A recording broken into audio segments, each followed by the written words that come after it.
యేసుక్రీస్తు తన్ను తాను దేవుడిగా పిలుచుకుంటే అది మీరు బ్లాస్ఫెమీగా అన్నారు. అవునండి, అంతే కదా. 2, మనము యేసుక్రీస్తుని దేవుడిగా పిలిస్తే, మానవుడై ఉండి ఆయన మనం దేవుడిగా పిలిస్తే కూడా అది దైవదూషణ అని అన్నారు. అంతే కదా. సో బేసిక్గా యేసుక్రీస్తు తన్ను తాను దేవునిగా చెప్పుకోవటానికి చాలా సింపుల్గా అర్థం అవటానికి మీకు ఎప్పటికీ గుర్తుండే విధంగా హ్యాండ్స్ అన్న పదాన్ని నేను మీకు ఇస్తాను. HANDS, హ్యాండ్స్, చేతులు, hands. H stands for honour. దేవుడికి ఎలాంటి గౌరవము, దేవుడికి ఎలాంటి భక్తి, దేవుడికి ఎలాంటి ఆరాధన ఇవ్వాలో ఆ ఆరాధనను యేసుక్రీస్తు కూడా తన పైన ఆపాదించుకున్నాడు. తండ్రిని ఏ విధముగా మీరు గౌరవిస్తారో అలాగే నన్ను గౌరవించి తీరాలి అని స్వయంగా తన నోటితో చెప్పాడు. కాబట్టి యేసుక్రీస్తు తన్ను తాను దేవుడిగా పిలుచుకున్నాడు. మొదటి విషయం. రెండవది, A స్టాండ్స్ ఫర్ అట్రిబ్యూట్స్. అంటే దేవునికి ఉండాల్సినటువంటి గుణ లక్షణములు కూడా క్రీస్తు తనకు ఆపాదించుకున్నాడు. సృష్టికర్త అనే లక్షణం, సర్వము తెలిసినవాడు అన్న లక్షణం, సర్వము చేయగలవాడు అన్న లక్షణం, పరిశుద్ధుడు అన్న లక్షణం, అట్రిబ్యూట్స్ అన్నీ కూడా కేవలము దేవునికి మాత్రమే ఆపాదించగలిగినవి యేసుక్రీస్తు ప్రభు తనకు తాను ఆపాదించుకున్నాడు. ఇది రెండవ విషయం. N నేమ్స్ అంటే నామములు. యెహోవాకు ఉండవలసిన నామములు. యెహోవా మాత్రమే రక్షణ అని అంటే యేసుక్రీస్తు నేను రక్షణ అంటాడు. యెహోవా మాత్రమే కాపరి అని అంటే నేను మంచి కాపరిని అంటాడు. యెహోవా మాత్రమే అని ఏ నామములు ఆయనకి ఇవ్వబడ్డాయో అవన్నీ కూడా యేసుక్రీస్తు తన పైన. ఉదాహరణకు తండ్రి అని అంటే తండ్రి అని అంటాడు. ప్రార్థనను ఆలకించేవాడు అంటే ప్రార్థనను ఆలకించేవాడు నేను అంటాడు, నన్ను ప్రార్థించండి అంటాడు. ప్రతి ఒక్క నామమును కూడా ఈయన తనకు ఆపాదించుకున్నట్లుగా మనం బైబిల్ గ్రంథంలో చూడవచ్చు. డీడ్స్ అంటే పనులు.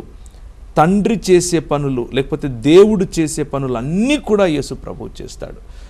దేవుడు ఏ విధంగా స్వయంగా జీవమునివ్వగలడో నేను స్వయముగా జీవమునివ్వగలను అంటాడు. నేను నా ప్రాణాన్ని స్వయంగా పెడతాను, స్వయంగా తిరిగి తీసుకుంటాను అని అంటాడు. నన్ను చంపేవాడెవడు లేడు, నేనే నా ప్రాణాన్ని స్వయంగా పెడుతున్నాను అని అంటాడు. అలాగే దేవుడు మాత్రమే సృష్టించగలడు, యేసు ప్రభు సృష్టికర్తను నేను అని చెప్తాడు. దేవుడు మాత్రమే క్షమించగలడు, నేను క్షమిస్తాను అని అంటాడు. దేవుడు మాత్రమే ప్రాణం పోయగలడు, ఈయన ప్రాణం పోసి బయటికి తీసుకొని వస్తాడు. అలా దేవుడు మాత్రమే చేసే పనులు డీడ్స్ ఆఫ్ గాడ్ ఈయన చేస్తాడు. చివరిగా సీట్ ఆఫ్ గాడ్, ఎస్.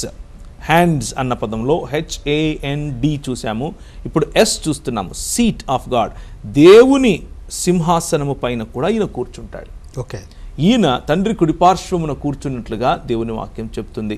ఈయన తండ్రి కుడిపార్శ్వమున కూర్చుని తిరిగి రావటం మీరు చూస్తారు అని చెప్పినప్పుడు ప్రధాన యాజకుడు బట్టలు చింపుకొని మరీ అరుస్తాడు. ఎందుకు అంటే దేవదూషణ చేస్తున్నాడు అని ఆయన. ఇంతవరకు బీబు గారు మరియు మన LK మృత్యుంజయ్ గారు అన్నట్లుగా వారి అపార్థము కారణంగా దేవదూషణ అని అనుకున్నారు. కానీ దేవుడే స్వయంగా నేను దేవుణ్ణి అని చెప్పుకుంటే అపార్థం కాదు, అది సత్యము అన్న విషయాన్ని కూడా స్పష్టంగా చెప్పారు.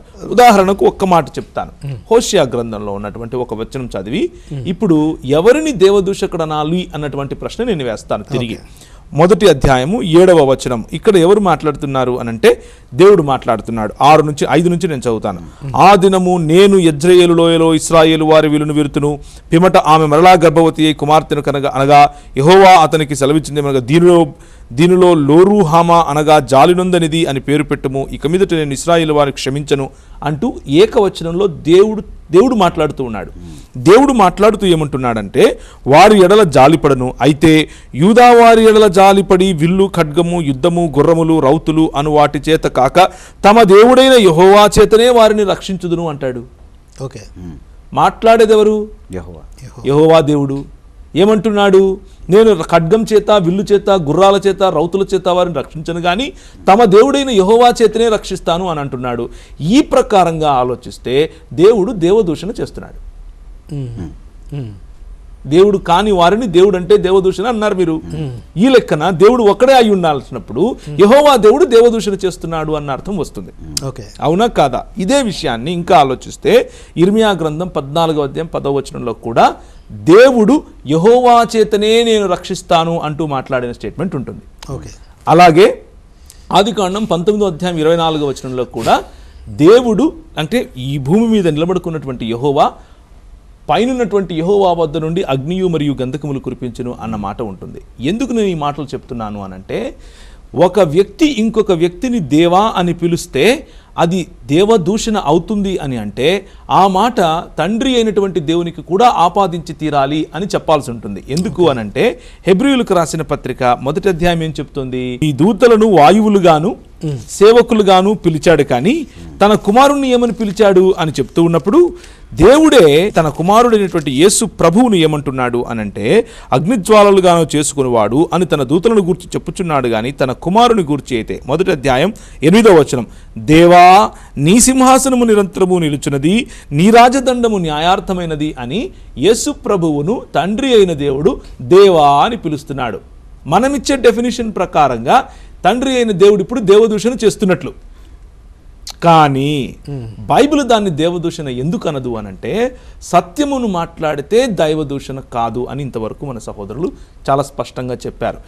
మనము నమ్మే ఒక దేవుని యందు బహుళత్వము గల వ్యక్తులు, మన దేవుని యందు బహుళత్వము ఉన్నదని, ఒకరికంటే ఎక్కువ వ్యక్తులు ఉన్నారని, తండ్రి కుమార పరిశుద్ధాత్ములు అన్నటువంటి ముగ్గురు వేరు వేరు వ్యక్తులకు ఇంతకుముందు మన సహోదరుడు బిబు గారు చెప్పినట్లుగా యెహోవా అన్న పదమును ఆపాదించారని పాత నిబంధన గ్రంథమును చదివినా కానీ అర్థమవుతుంది, క్రొత్త నిబంధన గ్రంథమును చదివినా కానీ అర్థమవుతుంది. కనుకనే హోషేయ గ్రంథంలో ఉన్న పాత నిబంధన గ్రంథంలో విషయం చెప్పాను, క్రొత్త నిబంధనలో ఉన్న హెబ్రీ గ్రంథాన్ని తీసుకుని చెప్పాను. ఈ రెండు నిబంధనల యొక్క సారాంశం ఏమిటి అనంటే తండ్రి కుమార పరిశుద్ధాత్ముడు అన్నటువంటి ఏక దేవుని పైన మనకున్నటువంటి విశ్వాసము, బోధ. ఈ బోధ మనకు ఒక్కసారే అప్పగింపబడింది అని యూదా పత్రిక చెబుతోంది. దేర్ఫోర్ యేసు క్రీస్తు ఎందుకు దేవుడు అని అంటే 5 రీజన్స్ నేను మీకు చెప్పాను. 5 రీజన్స్ కలిగిన దేవుడిని దేవా అని పిలిస్తే ఒకవేళ అది దేవదూషణ అయితే దేవుడు కూడా దేవదూషణ చేసిన వాడవుతాడు.